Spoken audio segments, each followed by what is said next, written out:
Bonjour à tous, bienvenue dans le webinaire organisé par Zendevous et qui va présenter aujourd'hui la PNL, donc la programmation neurolinguistique et notamment les avantages sur la communication non verbale et non violente. Donc Zendevous, c'est une plateforme qui permet justement d'accéder à des pratiques, des praticiens aussi, des professionnels du bien-être qui vont vous permettre d'accéder à des connaissances ou à libérer certaines choses chez vous par rapport à vos besoins. Donc aujourd'hui, on reçoit David Babuski, qui est un professionnel de la plateforme qui est sur Lyon, mais il intervient aussi au niveau national grâce aux téléconsultations. Et donc vous pouvez, grâce à lui et par rapport à ce qu'il va nous montrer aujourd'hui, en tous les cas nous présenter, vous pourrez le rejoindre sur la plateforme si vous voulez plus de renseignements. Donc David, je te laisse la parole. Ouais, ok, merci beaucoup. Merci, merci Jérôme. Oui, eh bien, merci de me donner ce temps d'écoute et donc ce créneau ce soir. Donc, bienvenue à tout le monde. Donc, moi, je suis David Babussi. Voilà, je suis près de Lyon. J'ai un cabinet de sophrologie pour me présenter en quelques instants. Et je suis également magnétiseur, de plus en plus à distance et à mon cabinet aussi, avec des résultats très intéressants. Je travaille sur les corps subtils, hein, sur toutes les enveloppes énergétique qu'on a à côté de la médecine traditionnelle en ayant des résultats dans plein de domaines différents. Les problèmes chroniques, les asthmes, par exemple, les cancers ont un accompagnement qui est différent mais qui donne de bons résultats.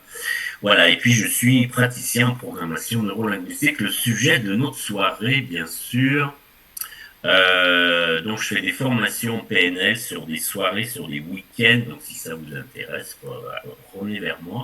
Vous avez mon portable qui est aussi dans la vignette. Et puis bien sûr, vous pouvez me trouver sur la plateforme avec Marlène et Jérôme avec grand plaisir.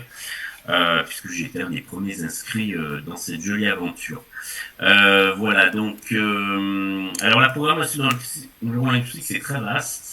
Hein, c'est le langage du corps, c'est, voilà, en quelques mots, c'est la gestion de l'inconscient, hein, comment nous fonctionnons tous, êtres humains, pour communiquer avec les autres. Alors, ça peut concerner tous les domaines de votre vie, hein, pas seulement le business, la thérapie, non, c'est dans votre quotidien avec les autres. Comment je me synchronise à l'autre?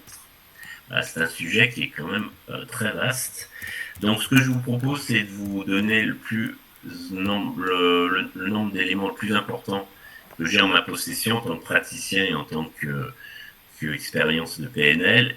On va dire jusqu'à 19h20 environ, et puis après, on passera aux questions-réponses si vous en avez évidemment. Je répondrai avec grand plaisir pour qu'on puisse dérouler de façon que vous ayez le maximum d'informations à vos côtés. Alors, donc programmation neurolinguistique, vous donnez quand même le cas, ça vient des États-Unis dans les années 1975. Donc, c'est deux personnes, deux Américains, Bandler et Grindler. Donc, il y en a un qui était linguiste et l'autre qui était mathématicien. Et en fait, ils ont modélisé tout simplement ce que vous faites toute la journée quand vous communiquez avec les autres. Donc c'est quoi? C'est vos yeux. Hein. Alors je vous rappelle que votre inconscient, à 95%, il régit votre vie. Tout ce qu'on fait, c'est inconscient. Quasiment. Hein. Vous avez que 5% de conscient, tout le reste c'est inconscient. Les pulsions sont inconscientes. Tout ce que vous faites, c'est inconscient. Voilà, c'est les neurosciences qui le disent. Hein. Et donc, la programmation neurolinguistique, elle se cale avec ça. Et c'est quoi? C'est le regard, c'est vos yeux. Comment fonctionnent vos yeux quand vous regardez les autres? Alors, pour faire simple, ce qu'on appelle le VAC, hein, le visuel, l'auditif et le kinesthésique. Et si on veut être puriste, si on veut aller plus loin, il y a encore l'odorat et le gustatif logé. Donc c'est pour ça que vous pouvez lire aussi le VACOG, hein, V-A-K-O-G. Donc nous, on va rester sur le VAC parce que ça va être déjà un certain nombre d'éléments. Donc dès ce soir, quand on aura fini le webinaire, vous pouvez tester, hein, avec vos proches et vous verrez, c'est assez intéressant. Donc visuel, auditif, kinesthésique. Voilà ce que ça veut dire, c'est aussi simple que ça. Donc quand vous parlez, quand vous êtes dans votre langage corporel, avec tout le reste, les gestes, la voix, le sourire, le regard, la posture, tout ça c'est le langage corporel. Donc tout ça c'est de la PNL. Hein. D'accord. Donc le visuel, l'auditif et le kinesthésique. Donc on a tous des 3 paramètres. On a tous du visuel, on a tous de l'auditif, on a tous du kinesthésique, mais il y en a toujours un qui prédomine en chacun de nous. D'accord. Donc, qu'est-ce que ça va permettre, ça? Ça va vous permettre de vous synchroniser à l'autre. Parce que si vous parlez à un auditif avec du vocabulaire visuel, qu'est-ce qu'il va faire inconsciemment? Il va décrocher. Donc, vous croyez qu'il vous écoute, mais en fait, il vous écoute, il a complètement déconnecté de votre communication. Et c'est là que viennent les conflits, c'est là que viennent, par exemple, pour la petite anecdote, une maman qui hurle sur son enfant parce qu'il ne veut jamais ranger sa chambre. Et quand on commence à utiliser ces outils, tout se débloque, comme par hasard. Parce que si vous parlez à un enfant qui est visuel avec des mots de kinesthésique, l'enfant ne va jamais ranger sa chambre. Logique. Vous n'êtes pas synchronisé avec lui. Donc vous pouvez lui hurler dessus toute l'année, toute la semaine, tous les jours, du matin au soir. S'il ne range pas la chambre, c'est parce que vous n'êtes pas connecté avec lui correctement, vous n'êtes pas en synchronisation. C'est aussi simple que ça. Donc quand vous êtes visuel, vos mouvements oculaires ils vont aller vers le haut. D'accord. Vos yeux vont aller vers le haut. Donc la façon la plus simple de se prêter au jeu de ça, c'est de faire parler à la personne quelques minutes, de bien regarder ses yeux et de lui dire par exemple, raconte-moi en quelques minutes tes dernières vacances. Ou alors, qu'est-ce que tu as fait de ta journée d'hier? Hein, voilà, qu'est-ce que tu as fait hier? Sans être intrusif, sans rentrer dans l'intimité des gens, mais simplement, décris-moi ta journée d'hier ou décris-moi tes dernières vacances. Et les personnes, ils vont vous expliquer. Et tout est là. Donc si vous êtes concentré, si vous avez bien ces outils en main et que vous les appliquez, vous allez avoir toutes les réponses. Donc si la personne, comme je vous dis, regarde en haut, c'est quelqu'un qui est visuel. Qui va vous dire, j'ai regardé le ciel pendant mes vacances, j'ai vu des oiseaux magnifiques, je regardais la mer et les couchers de soleil tous les soirs, ça suffit. C'est quelqu'un qui a une prédominance visuelle.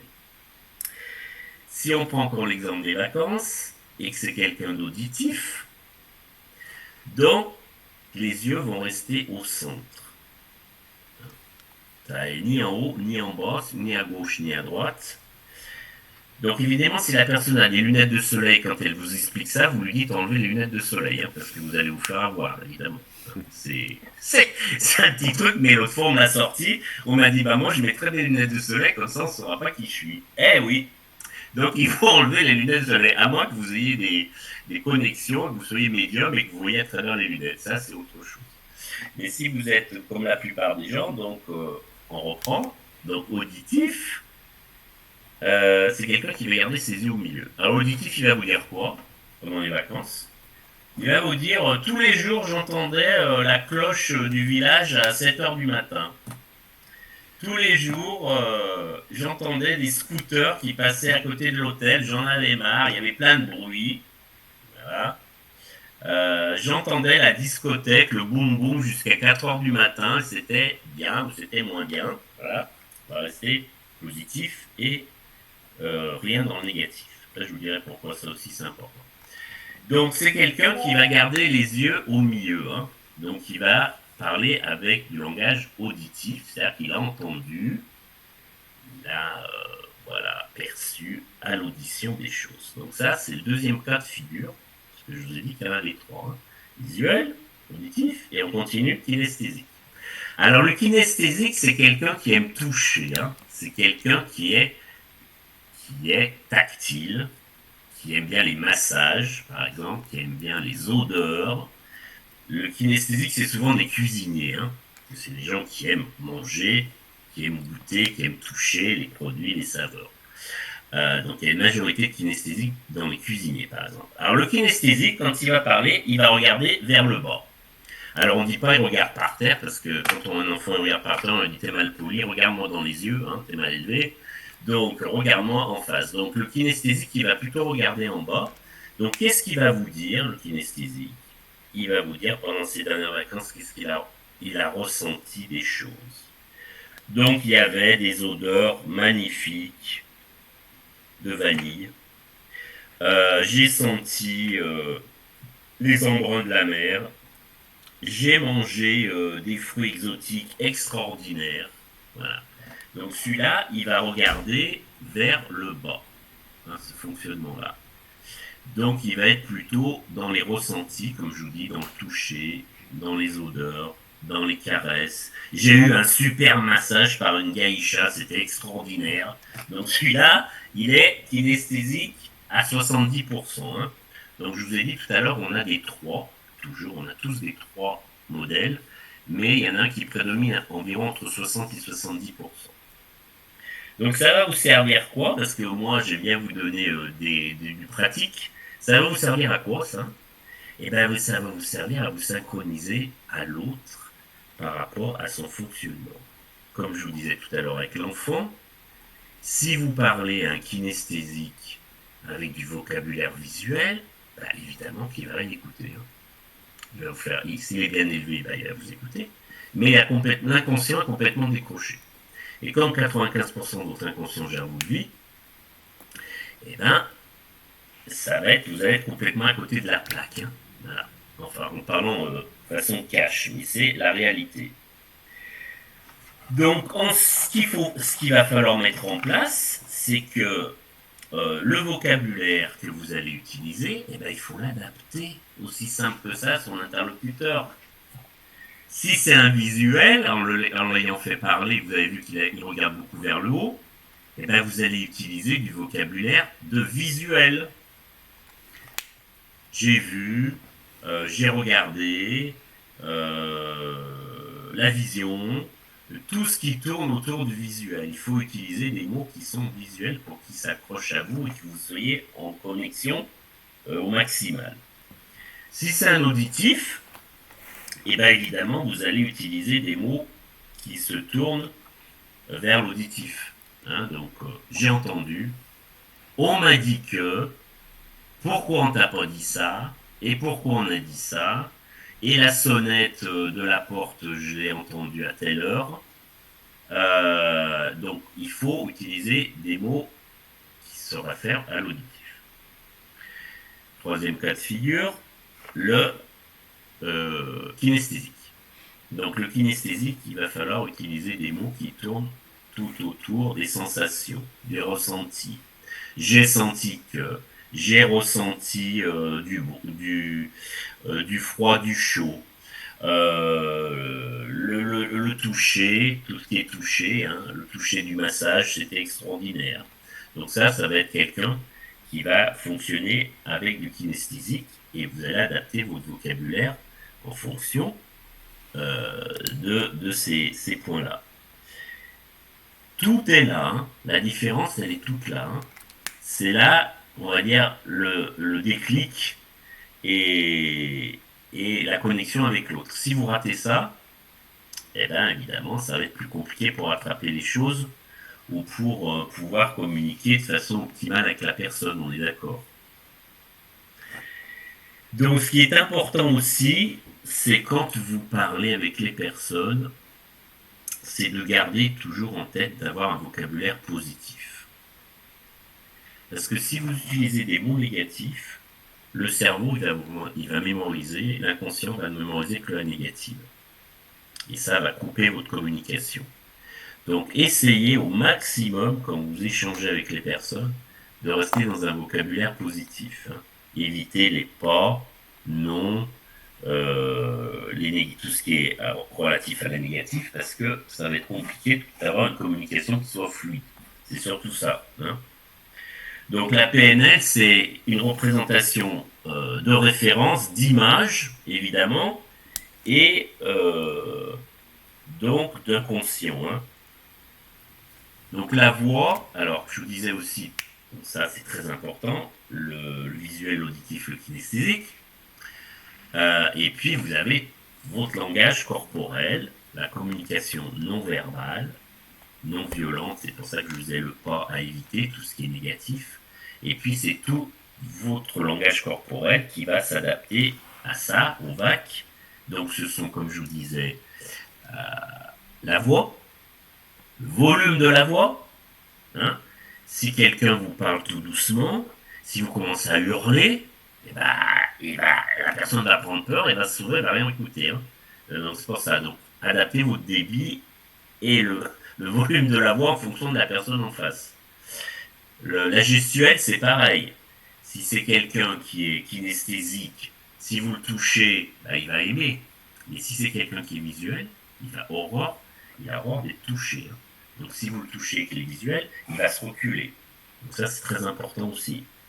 Le sourire, le regard. Si vous regardez les gens à côté, vous êtes là, vous regardez la personne en face, puis vous regardez à gauche ou à droite, sans rentrer dans le vac, vous intéressez nullement à la personne. Hein, parce que si vous regardez à côté, la personne va dire oui, il est gentil, il ne me regarde même pas dans les yeux. Donc c'est quelqu'un qui est hypocrite, qui est faux. Quand vous ne regardez pas les gens dans les yeux, c'est que la personne, souvent, elle est fausse. Hein, ou elle sort, ou alors elle s'escape, elle ne veut pas vous regarder correctement. Après, il y a la posture. Évidemment, si vous êtes si vous êtes un orateur, si vous êtes un communicant, si vous êtes comme ça, que vous regardez par terre quand vous parlez, les gens ils vont dire mais c'est quoi cette personne, hein, communicant, les coachs en communication ils travaillent beaucoup là-dessus. Hein. La posture, le regard, le sourire, les gestes. Hein. Il y a 2 livres d'ailleurs très intéressants que je vous recommande, puisque je fais un petit aparté là-dessus. C'est les gestes et les regards vérités. Hein. Donc les gestes vérités ou les regards vérités, c'est un psychologue qui a écrit ça. C'est 2 livres, qui sont 2 petits bouquins, qui sont très intéressants, où on vous explique vraiment, on décortique le langage corporel, et c'est très bien fait. Hein.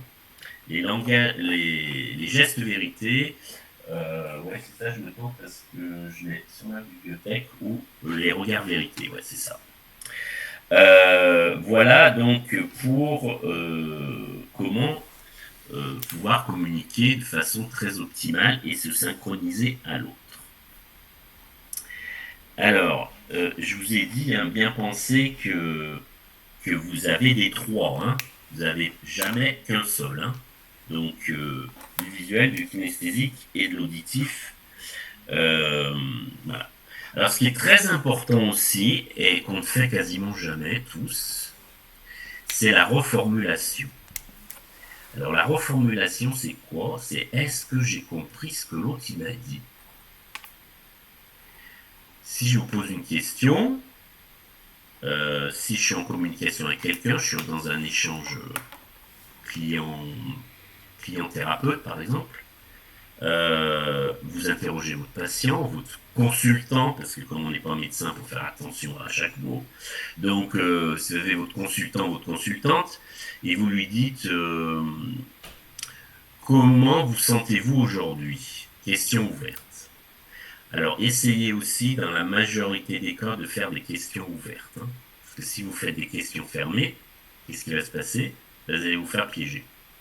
Parce que la question fermée, c'est oui ou non. Hein. Donc, c'est oui ou non, et après, j'en fais quoi du oui ou non? Je suis dans l'impasse. Il va falloir que je rame pour sortir de l'impasse. Hein. Donc, quand vous posez une question à quelqu'un, essayez qu'elle soit le maximum ouverte. Donc, quand vous dites à un patient, puisque là, on est sur une plateforme de soins, de thérapeute, vous dites à un consultant, pardon, une consultante, comment vous sentez-vous? Alors là, s'il est visuel, auditif, kinesthésique, il va tout vous raconter. Hein.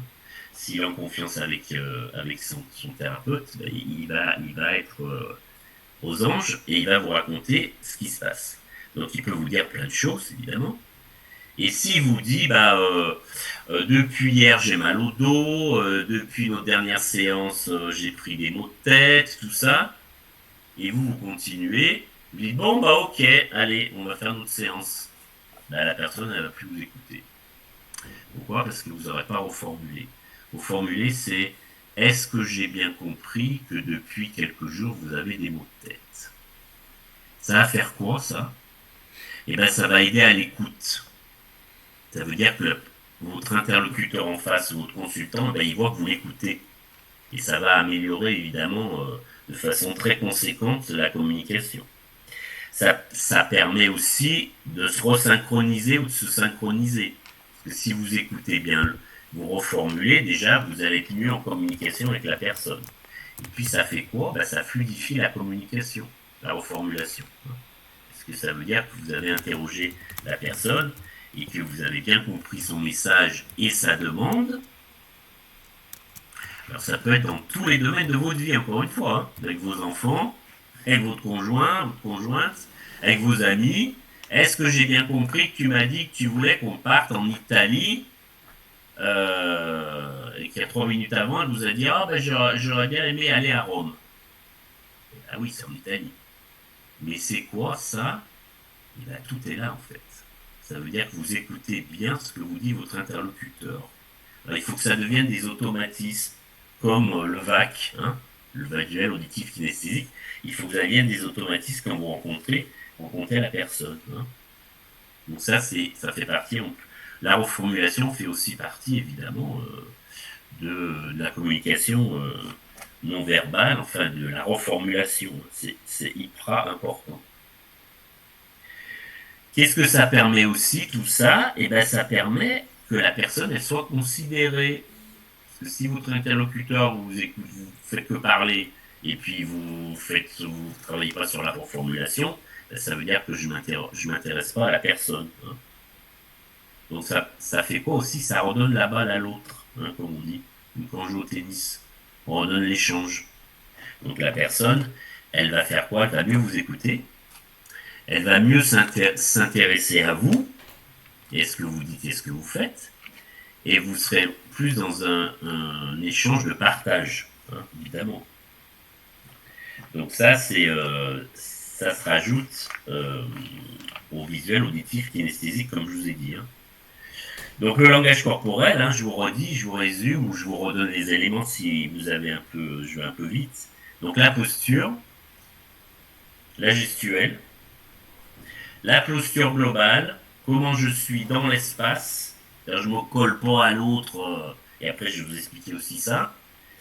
Le ton de la voix, ou le rythme, qui est très important. La respiration aussi, donc nous les sophrologues on travaille beaucoup. La respiration, c'est je souffle pas sur l'autre quand je lui parle. Alors il va dire mais qu'est-ce qu'il fait là? Alors en plus il n'est pas kinesthésique, il va se sauver en courant.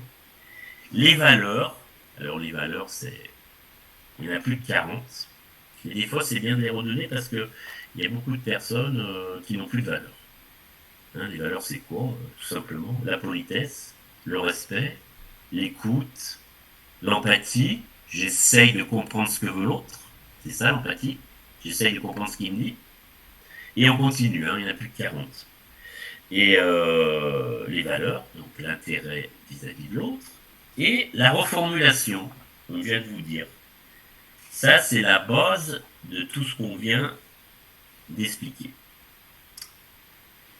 Ensuite, donc, je vous parlais de distance. Alors ça aussi, c'est très intéressant, très intriguant, et on peut jouer, entre guillemets, avec la distance, parce que c'est vraiment quelque chose de très, très, très caractéristique et très parlant, ce qu'on appelle la bulle proxémique. Ça, c'est le jargon de la PNL, la bulle proxémique. Alors la bulle proxémique, c'est quoi?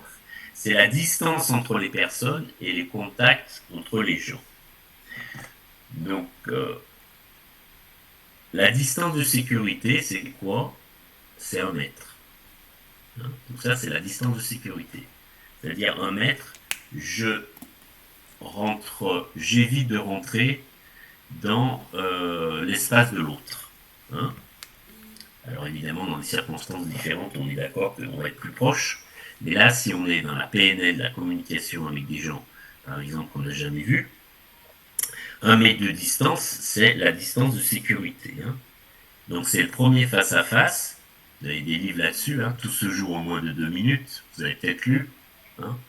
Quand vous rencontrez un recruteur, par exemple, qui veut vous embaucher, tout se joue en 2 minutes. C'est quoi? La poignée de main, le sourire, le regard dans les yeux et la voix.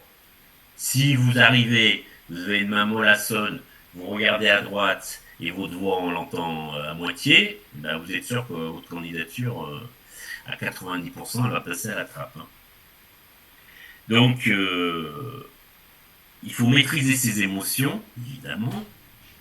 Et maîtriser ses émotions, c'est quoi? Je vous rappelle les 4 émotions fondamentales. La joie, la colère, la tristesse et la peur. Votre inconscient, il travaille avec ça 24 heures sur 24. Donc, la gestion des émotions, il y a beaucoup de livres là-dessus, hein, dont des grands psychiatres comme André, comme d'autres qui ont beaucoup écrit là-dessus, vous pouvez lire, c'est très intéressant. La gestion des émotions, c'est pareil, ça vous sert dans tout. Hein. En plus du langage corporel, évidemment. Si vous êtes trop stressé, si vous êtes trop triste, si vous êtes trop joyeux, si vous êtes trop en colère, vous allez être complètement déconnecté avec votre interlocuteur, c'est logique. Hein. Votre corps, hein, je vous le redis, mais vous le savez sûrement si vous êtes thérapeute pour la plupart, votre corps il émet des vibrations. Hein. Votre corps il émet des vibrations, vos paroles émettent des vibrations, et vos pensées émettent des vibrations. Seulement penser à ce que vous allez faire, ce que vous allez dire, les pensées sont des vibrations. Hein. C'est-à-dire que l'autre il le sent. Hein. Si vous lui envoyez du mal dans vos pensées, son inconscient en face il capte. Hein. C'est un miroir. Hein. C'est comme quand on fait de l'hypnose. Hein. Vous avez le conscient et l'inconscient. Hein. C'est pour ça qu'on dit aux gens, quand ils ont des problèmes d'estime d'eux, le matin dans votre glace c'est l'inconscient et vous c'est vous dites je m'aime. Hein. Il faut s'aimer soi-même pour aimer les autres. Si vous vous aimez pas, vous ne pourrez jamais aimer personne. Hein. Parce qu'on fonctionne comme ça, l'inconscient il fonctionne comme ça. Donc ça c'est tout du langage. Je vous explique ça parce que c'est très intéressant, c'est tout du langage corporel tout ça. Ça fait partie évidemment de la PNL, hein, la programmation neurolinguistique. Donc quand vous êtes dans la vie proxémique avec l'autre, c'est essayer de trouver la distance qui va avec la personne.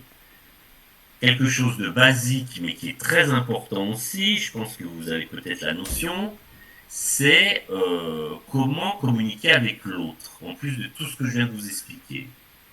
Si la personne est assise, vous allez vous asseoir. Hein. Si la personne est debout, vous restez debout. Parce que s'il y en a un assis et un debout, vous cassez tout. Hein. Vous cassez tout ce que je viens de vous expliquer. Vous êtes complètement décalé. Alors, par corps particulier, évidemment, une personne âgée, un handicapé qui est assis puis vous êtes debout, c'est difficile de faire autrement. À part si vous pouvez vous asseoir en face de lui, c'est le must. Parce que votre communication, évidemment, elle sera beaucoup plus fluide. Hein. Donc, évitez le décalage. Je suis assis et puis l'autre debout, non. Ça, non. Il faut que vous soyez vraiment en phase avec la distance de la bulle proximale, évidemment, et puis la bulle proxémique, pardon, et évidemment le niveau de communication, c'est-à-dire la hauteur avec laquelle vous allez communiquer avec la personne. Voilà, est-ce que c'est clair tout ce que je vous raconte déjà jusque-là? Est-ce que ça vous parle? Oui, si je peux répondre, oui, bien sûr. Vous voyez, ça va même loin parce que quand vous êtes aux femmes d'une taille moyenne, petite même, je dirais, et que vous avez soit un homme ou une femme très grande, c'est vrai que dans la vie de tous les jours, c'est quelque chose qui peut être, comme on n'en a pas pris conscience, qui peut être déstabilisant dans les relations de dialogue. Donc il est préférable, effectivement, d'asseoir les deux personnes pour pouvoir parler. Votre remarque, elle est très judicieuse. C'est pour ça qu'il faut vraiment tenir compte de ça de façon très on va dire très subtile, mais voilà. Après, il y a aussi il y a quelque chose dans la gestuelle qui est caractéristique, et vous pouvez faire le test aussi, encore une fois, qui est très parlant. C'est quand quelqu'un croise les bras comme ça. Donc, il a fermé sa communication, il est en protection maximale parce que il se sent agressé ou inconsciemment. Hein. Donc, ce qu'il faut faire, c'est vous faites la même chose. Il faut faire l'effet miroir. Donc, vous croisez les bras aussi en face. Naturellement, hein, sans être quelque chose de faux. Et vous allez voir, c'est caractéristique. 30 secondes après, la personne, elle décroise ses bras. Vous allez voir, vous essayez. Hein. Vous allez voir, c'est flagrant. Et parce que la personne, elle se remet en confiance. Hein. Elle se remet, elle dit, moi, je suis plus agressé. S'il fait comme moi, l'inconscient, il dit, ah bah s'il fait comme moi je suis pareil. C'est l'effet miroir. Hein. C'est pareil, quand vous avez quelqu'un en face de vous qui croise, vous asseyez dans un salon ou autre chose, ou dans un congrès, ou quelqu'un croise les jambes en face de vous. Ben, vous croisez les jambes aussi, vous faites la même chose, l'effet miroir. Et vous verrez, au bout de 2 minutes, la personne, elle va décroiser les jambes. Hein. Bon, la position, la most, hein, c'est d'être assis, les jambes non croisées, que vous soyez aussi enraciné avec votre chakra racine. Hein. C'est important d'être aussi ancré dans la terre. Donc c'est bien d'éviter de croiser les jambes, parce que quand on croise les jambes, ben, les gens s'abîment les articulations, et on coupe la communication avec l'autre.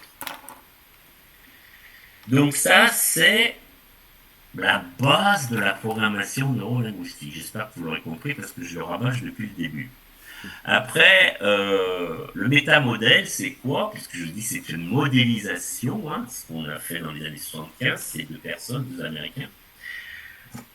Donc c'est privilégier, évidemment, au maximum les questions ouvertes, pour mieux communiquer, mieux synchroniser. Si vous utilisez des questions fermées, encore une fois, vous allez avoir oui ou non, et vous allez être coincé.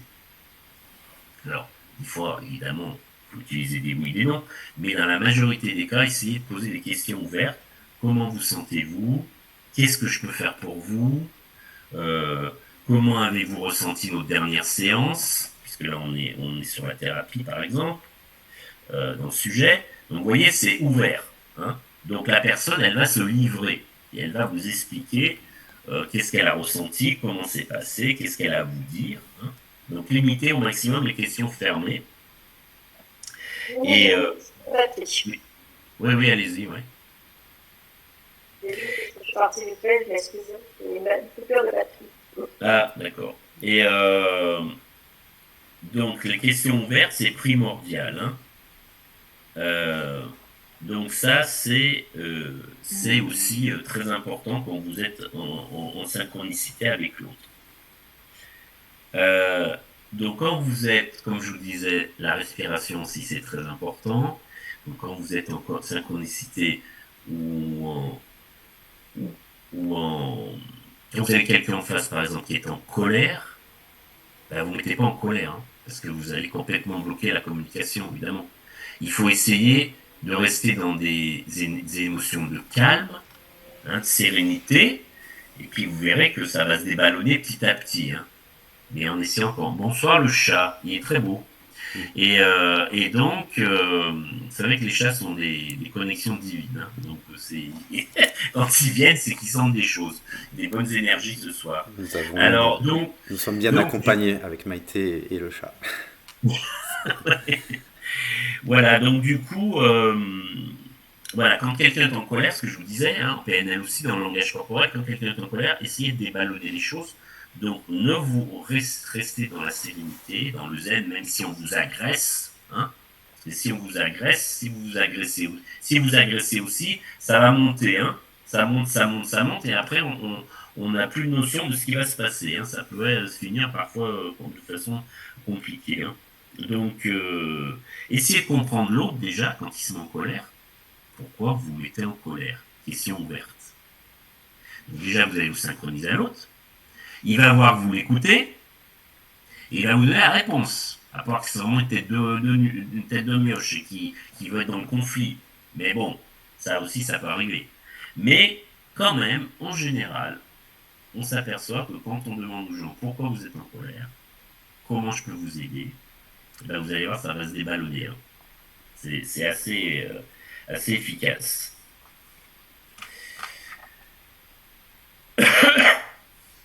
Voilà, donc l'écoute active, je viens d'en parler, c'est très important. L'écoute active, c'est moi je fais pas, je parle, j'écoute rien. Hein. C'est pas un communicant ça. Hein.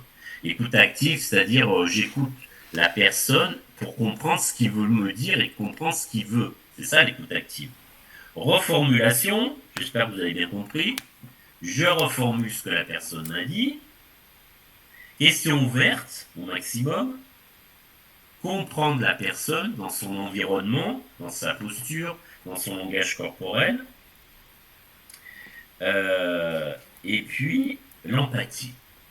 Alors l'empathie, c'est 3000% hein, pour moi. L'empathie, c'est primordial. Hein. Pourquoi vous venez me consulter? C'est l'empathie. J'essaye de comprendre ce que veut l'autre. C'est ça l'empathie. Et pas l'antipathie. Hein. Ah mais vous êtes en retard, bah, je vous reçois pas, allez au revoir. Ah bah oui, ça c'est bien, 5 minutes de retard. Vous êtes sûr qu'il ne reviendra jamais. Hein. Donc vous avez non seulement perdu un client, mais en fait vous avez été nul en communication. Donc et donc moi je fais du café-théâtre, hein. C'est pour ça que les gens rigolent, parce que voilà, le langage corporel dans le café-théâtre c'est extraordinaire parce qu'on l'exprime de façon plus. Et donc à ta santé, Jérôme. Et donc du coup vous voyez, ça c'est s'intéresser à l'autre. C'est tout bête, mais la personne en face, elle veut dire, bah tiens, quelqu'un qui s'intéresse à moi, ou qui regarde ce que je fais. Hein, c'est pas toujours... Parce qu'on vit tellement dans un monde d'égoïstes, hein, et que les gens ne font plus aucun effort, et ben après les gens ils disent, ah mais oui, mais vous avez vu, il y a des conflits, les gens se tapent dessus, les gens ils s'écoutent pas, dans le travail il y a de plus en plus de suicides, la QVCT, on est bien placé pour en parler, puisqu'on va, si les DRH ont compris qu'il fallait faire quelque chose, c'est qu'il y avait une sonnette d'alarme. Hein. Je ne sais pas combien de suicides chez Orange, je ne sais pas combien de suicides chez Renault, et ça allait continuer. Hein. Pourquoi? Parce que les gens ne savent plus communiquer. On a des managers toxiques qui n'écoutent rien, qui imposent. Vous savez, il y a un sondage très intéressant, je fais juste une aparté d'1 ou 2 minutes parce que c'est flagrant. On a fait, dans des coachings de management, on a fait des coachs qui managent les managers, comment mieux manager, des coachs internationaux, hein, des gens qui vont dans le monde entier pour coacher des gens qui vont être managers. Et on a fait une étude chez les jeunes de 25-35 ans, et on leur a demandé, donnez-nous les 3 premiers critères pour lesquels vous restez dans l'entreprise. Alors avant, c'était le salaire, le hiérarchique et l'ambiance. Et bien aujourd'hui, c'est quoi? C'est tout inversé. Premier, l'ambiance. Deuxième, le hiérarchique. Troisième, le salaire. Ils ont tout à fait raison, les jeunes. Hein. Parce que nous, on a vécu le harcèlement moral et compagnie. Hein. Moi, j'étais dans un laboratoire pharmaceutique, j'ai vécu 10 ans d'enfer. Hein. 10 ans de harcèlement moral, et je suis pas parti parce qu'il fallait que je reste chez moi pour payer tout ce que j'avais à payer. C'était l'enfer quand elle venait travailler avec nous, pour pas la citer, de 8h du matin à minuit, hein, ou de 8h du matin à 18h, c'était l'enfer. L'harcèlement moral. Ça allait jamais. Jamais content. Alors les jeunes, premier, donc je vous ai dit, l'ambiance, hein, après l'hiérarchique, et après le salaire. Donc si l'ambiance, entre guillemets, elle est pourrie, il reste 3 jours. Hein. Même s'ils ont un salaire à 15 000 euros par mois, ils s'en vont. Ils ne font même pas la période d'essai. Hein. Donc tout ça, ça a beaucoup changé. Tout ça pour dire que les gens, ils n'en veulent plus de ce modèle-là. Ces modèles-là, ils n'en veulent plus. Et il y a plus en plus de DRH qui ont compris ça en 2024 et qui commencent à mettre du bien-être dans l'entreprise et qui commencent à manager de façon différente les managers pour leur dire, vous faites pas ça. Hein. Le harcèlement moral, c'est Jean Valjean, hein, c'est les Rougon-Macquart d'Émile Zola. Hein. C'est-à-dire que le management comme ça, hein, monter les gens, tout l'anti-management. C'est-à-dire que je monte les gens les uns contre les autres, je fais des différences, j'insulte les gens, je me mêle de la vie privée des gens, et on continue, hein, tutti quanti, hein, comme on dit chez moi en Italie. Donc ça, c'est fini. C'est pour ça que la PNL, elle aide à l'entreprise, elle aide à l'individu, elle aide à tout ça, et on en fait de plus en plus. Hein, il y a des coachs en PNL hein, dans le monde entier maintenant, pour former les équipes, pour former même les patrons. Hein. Il y a des DRH qui forment les patrons pour qu'ils communiquent mieux et qu'ils utilisent les outils de la PNL, comme je viens tout de vous expliquer, parce que quand vous communiquez comme ça, eh ben, vous améliorez beaucoup de choses. Hein. Ça veut dire que vous vous intéressez aux gens et que au moins vous avez le respect de voir comment l'autre fonctionne, quoi. Donc la PNL, en résumé, c'est pas de la manipulation, hein. Attention. Hein. La PNL, c'est comment se synchroniser au mieux dans la communication avec l'autre, quel que soit le sujet du moment. Hein. C'est ça la PNL. C'est se synchroniser à l'autre. C'est en aucunement de la manipulation. Hein. Et c'est tout votre inconscient qui gère, hein, à 95%. Donc, vous êtes dans l'état présent et vous allez vers un état désiré. Hein, c'est ça. En passant avec au milieu, donc le langage corporel, la programmation neurolinguistique, le VAK, visuel, auditif, kinesthésique. Et vous allez avoir en face quelqu'un qui va vous écouter, qui va vous respecter, et qui va surtout comprendre que vous vous intéressez à lui. C'est ça qui est très, très important. Hein. C'est de passer par ces différents états pour aller au mieux de ce que on veut faire avec les autres. Oui, Isabelle a une question. Oui. Bon, à la main, c'était une question. Oui, alors moi j'ai une question concernant des jeunes enfants. Parce que quand ils n'ont pas la parole, et pour aider l'enfant à mieux comprendre, puisque effectivement lui aussi va passer par soit l'auditif, le visuel, le kinesthésique. Et alors maintenant, moi je suis grand-mère, mais c'est aussi pour m'aider moi avec mes petits-enfants et aider avec lui, qui pourrait peut-être avoir quelques soucis avec ses enfants en avenir. Comment pouvons-nous aider à comprendre comment l'enfant il fonctionne quand il a 23 ans, quand la parole n'est pas non plus très à l'aise et très constructive? Alors l'enfant, quand il est très petit, c'est simple, il va fonctionner avec les émotions fondamentales, uniquement. Donc la tristesse, la colère, la joie et la peur. Et quand on va arriver à déceler ça, quand on va écouter ces émotions, si on peut dire, on va mettre des mots sur les émotions. Et on va faire des questions ouvertes, parce que l'enfant, il comprend, hein, il n'a jamais été idiot, hein, même tout petit. Hein. Des enfants à 2 ans, ils comprennent tout. Hein. Moi, à 2 ans, je parlais, hein, comme un adulte. Alors, c'est sûr que c'est surprenant, mais ça arrive. Donc, il faut utiliser les émotions de base et parler à l'enfant, pas comme un bébé. Il faut parler à un enfant comme un adulte. Hein. C'est toujours ce qu'on dit les psychologues. Hein. Et ils le diront toujours, je pense. Les psychiatres, les pédopsychiatres, ce qu'on veut, ils disent parler à votre enfant comme vous parlez à un adulte. Parce que déjà, il va avoir une maturité spastique, de plus en plus rapide. Il va tilter de plus en plus vite. Et il ne faut pas lui parler, ça va mon bébé, qu'est-ce que tu veux à maman? Non. On parle à un enfant comme à un adulte, avec des mots adaptés évidemment.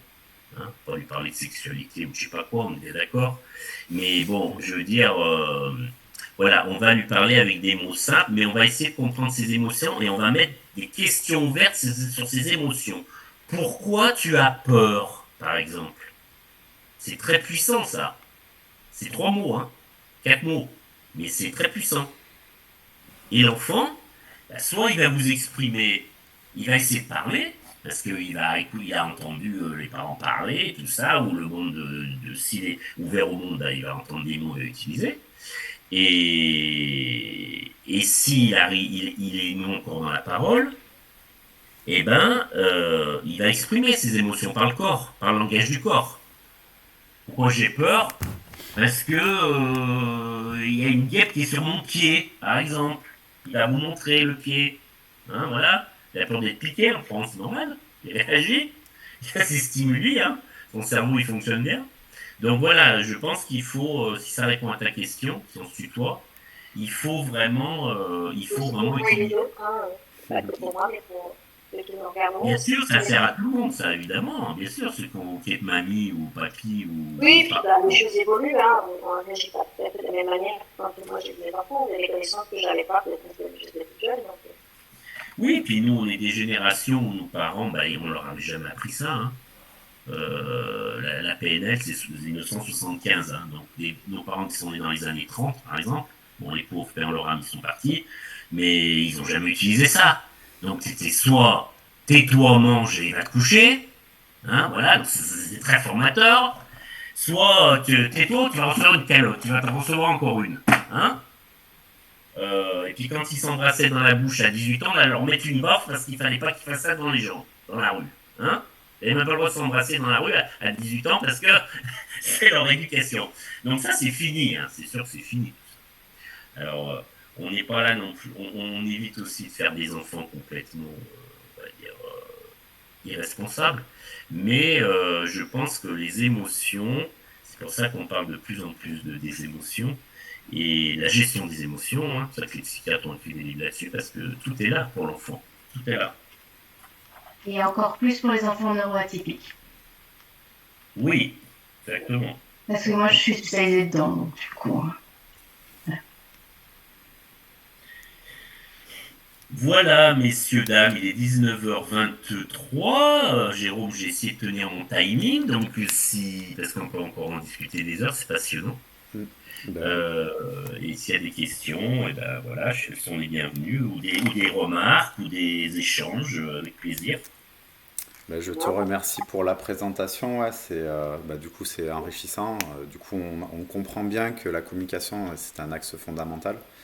On sait très bien que quand on communique correctement, de façon apaisée et saine, déjà, effectivement, on rentre en communication avec nos interlocuteurs.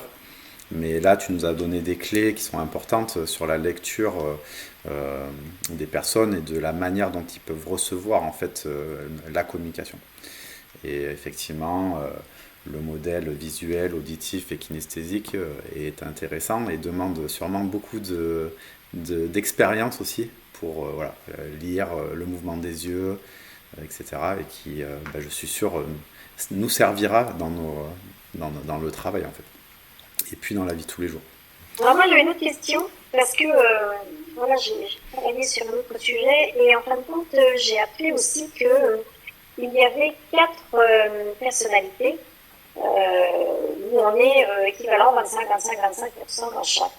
C'est-à-dire qu'on a les analytiques, on a les drivers, on a les expressifs, et puis également les gentils. Et en fin de compte, dans les différentes personnes qui sont toutes, reproches, hein, c'est toutes des qualités, sauf que, comme là on a dit, les réactions visuelles, il y en a qui sont plus auditives ou plus auditives. Et alors en fait, ma question c'était de savoir, est-ce que il y a est-ce que vous savez si vous, dans votre expérience, dans ce genre de personnes, on peut aussi arriver à mieux cerner ceux qui sont justement auditifs, kinesthésiques ou visuels. Ou est-ce que dans certains, par exemple, je pense que c'est plus analytique, sont plus posés, veulent avoir des choses, comprendre, etc. Est-ce qu'il y a un lien aussi, parce que je suppose que je me suis bien comprendre, mais bon. Si, tout à fait. Alors là, tu pousses le bouchon, si on peut dire, un peu plus loin. Donc, si on va mettre un peu d'humour dans cette jolie soirée d'échange, là, ça peut faire sujet, si Jérôme est d'accord, d'une autre actualité, d'un autre webinaire. On a fait la PNL. Évidemment, en 1 heure, je vous ai dit c'est court, mais déjà c'est riche, et puis ça vous donne vraiment les outils. Essayez ce soir. Plus vous allez utiliser, et plus vous allez dire « Ah, mais oui, mais c'est bien sûr, si j'avais parlé comme ça, il se synchroniserait avec moi. » Vous verrez, hein, vous allez penser à David et dire « Mais oui, bien sûr, maintenant, lui, il est visuel, et je lui parle en auditif, il ne comprenait rien. » Bon, alors, pour répondre à ta question, parce que je m'échappe, ce que tu viens de parler, c'est les chronotypes. Alors, les chronotypes. Alors, les chronotypes, il y en a 4, tu les as bien décrits. Donc, il y a le promouvant, il y a le facilitant, il y a le contrôlant et il y a l'analysant. C'est un peu des mots différents des tiens, mais ça veut dire exactement la même chose. Hein. Donc le promouvant, il est plus orienté vers les gens, comme le facilitant. Et le contrôlant et l'analysant, il est plus orienté vers la tâche. C'est des gens qui vont travailler. Ils vont moins dans l'humain. Voilà. Pas d'émotion, pas les talents. Moins d'émotions. Donc les contrôlants, c'est plutôt des hiérarchiques, hein, des PDG, tous ces gens qui veulent tenir. Hein. Donc après, dans les 4 chronotypes, évidemment, on a un certain nombre d'éléments. Hein. Le promouvant, il est actif, il met en action les gens et les outils, par exemple, pour faire rapide. Le facilitant, il est plus amical, coopératif, il recherche le consensus, il est tourné encore vers les gens. Le contrôlant, il va être orienté vers la tâche, comme je vous ai dit. Donc c'est quelqu'un qui vérifie, qui compte, qui mesure, qui est pragmatique, qui est sûr de lui, presque égotique. Ça aussi, on pourrait en parler. Hein. Les personnalités égotiques, c'est quoi? C'est votre corps mental. Hein. Puisque je vous ai dit que vous avez des enveloppes invisibles sur lesquelles je travaille moi en tant que magnétiseur. Le mental, il a deux égos. Il a l'ego positif et l'ego négatif. Et quand l'ego négatif prend le dessus, ben c'est une catastrophe en communication. Parce que c'est des gens, c'est qui ces gens-là? Ils ont tout vu, ils savent tout, c'est moi qui ai raison, je suis le plus beau, je suis le meilleur, je suis un. Alors, ces gens-là, fuyez-les vite, hein. Faites ce que vous voulez, mais si vous pouvez éviter de les fréquenter, ça sera mieux pour votre santé mentale. Hein. Je suis cash, mais c'est ça. Hein. Je me sauve vite. Hein. Et puis un jour, ces gens, ben, ils se retrouvent quoi? Tout seuls chez eux, dans leur maison de campagne, à bêcher le jardin et à parler à leur poule. Hein. Voilà, qu'est-ce qu'ils font? Puisque ces gens, tout le monde les fuit, hein. Évidemment. C'est des gens imbuvables. Hein. Regardez le sketch de Florence Foresti, La notoriété, vous verrez que vous allez rigoler. Hein. Quand elle a sa cigarette, c'est exactement ça. Hein. Les gens qui deviennent célèbres deviennent imbuvables, et elle fait un sketch là-dessus, c'est extraordinaire, je vous le conseille. Donc je reviens au contrôlant, donc c'est ça, hein, ils sont tournés vers la tâche, mais ce sont des gens qui vérifient, qui maîtrisent l'environnement, ils veulent tout maîtriser, tout contrôler. C'est pour ça que les DRH, on leur apprend à ces gens-là un peu de PNL, ça leur fait du bien, hein. Elle est un peu soufflée. Et puis le quatrième, c'est l'analysant. Donc l'analysant, il est toujours tourné vers la tâche, mais lui, il va être attaché au règlement. Hein. Il est précis, méthodique. Alors ça, ce sont par exemple les RH, ce sont les comptables, les experts comptables. Hein. Ils sont dans la réflexion, ils sont dans le détail. Évidemment, ils font des bilans, ils vont pas faire de bêtises, tout le monde dans le fisc sur la tête. Hein. Donc tout ça, c'est des gens des analysants. Donc ça, c'est les chronotypes. Et puis tout ça, après, bah évidemment, ça se mêle et ça s'imbrique avec la PNL. Ça va de pair. Hein. Et puis après, on a la morphopsychologie. Alors ça, c'est encore un autre webinaire. On en a 3 déjà. En train de nous programmer la saison pour la rentrée, c'est bon là. T'as ton programme pour la rentrée avec David et son... J'ai donné des sujets pour la rentrée là. Hein. Ouais, Isabelle, c'est bien, non, tu lances des belles perches. Je plaisante évidemment. En fait, là, on est en plein teasing pour la saison, la rentrée de septembre 2024. Alors, je tombais bien. Hein. Non, mais c'est des sujets qui sont très passionnants et qui, moi, au quotidien, je gratte au fur et à mesure, chaque jour, j'écoute, j'entends. Et c'est vrai que d'abord, ça m'aide beaucoup aussi par rapport à mon métier. Donc c'est pour ça que c'était intéressant d'avoir l'échange et le regard de David par rapport à ça. Et ça nous permet de nous affiner dans nos, je veux dire quand on est thérapeute, de nous affiner dans notre relation à l'autre, personnelle et professionnelle, bien évidemment. On peut faire évidemment, si Jérôme souhaite faire ou d'autres, évidemment, pas que moi, je suis pas gothique, moi je suis surtout pas gothique, hein. Mais on peut faire un webinaire sur la PNL, les chronotypes, la morphopsychologie, c'est-à-dire le bi, sans rentrer dans la psychologie, hein, trop développée, on n'est pas là pour ça, même si on fait de la psychologie quand on est thérapeute, c'est le profil de la personne, hein. S'il est bilieux, s'il est phlegmatique, s'il est sanguin, s'il est instable, hein, quand vous avez un patron comme ça, et ben évidemment que ça, c'est des outils qui vont beaucoup vous aider. C'est extraordinaire. Hein. Un sanguin, il va être impulsif, il va toujours être en colère. Qu'est-ce qu'il va faire aussi? C'est un cancer du foie, parce qu'on peut faire aussi un webinaire sur les maladies et les émotions. Hein. Alors ça, c'est 70% des maladies sont dues aux émotions. Hein. Il ne faut jamais oublier ça. Et les gens, la peur au stress. C'est vrai que la colère est dans le foie. Voilà, exactement. La colère, c'est le foie, la tristesse, c'est le poumon, et la peur, c'est les reins. Hein. Les gens qui font des cancers des reins, c'est des gens qui ont toujours été dans leur peur toute leur vie. Quand vous les interrogez, c'est caractéristique. Hein. Voilà. Donc voilà si ça répond à ta question. 19h30, eh ben dis donc, quel timing! Magnifique! Bien. Je ne sais pas s'il reste une question ou deux. Après, c'est vrai qu'on va ouvrir à d'autres webinaires pour effectivement avoir des outils de compréhension et c'est vraiment des connaissances qui sont intéressantes et qui permettent aussi de bien évoluer, de mieux accompagner aussi les professionnels, mais aussi toute personne qui veut découvrir ces modes de fonctionnement. Donc c'est super intéressant là. Maïté, je ne sais pas si tu avais une question ou... Non, pas de question, mais en fait, j'ai pensé à un de mes fils pendant tout le où je me disais, c'est pour ça qu'il commence à comprendre pas. Voilà. Donc là, ce Je suis soir... pas en train de me dîner. Donc, Non, mais en fait, il est même pas dans le vocabulaire, c'est qu'il me dit regarde, regarde, regarde. Du coup, il finit jamais ses phrases, sauf que moi je conduis, donc je peux pas trop regarder. Mais je me rends compte que du coup, moi je suis pas du tout, enfin pas que je suis pas du tout, mais je suis pas dans le visuel quand je m'adresse à lui, donc du coup je me suis mis à faire attention à ça. Ouais, il faut être dans le visuel avec lui, et déjà tu vas mieux arriver à être synchronisé avec lui. Ouais. Regarde, regarde, regarde, alors lui, 80% de visuel, hein. C'est sûr. Ouais. Élise, tu veux dire un petit mot ou Moi, simplement, moi je suis sophrologue pour les enfants neuroatypiques. Et du coup, ça va me permettre d'être encore plus à l'écoute de ces enfants-là.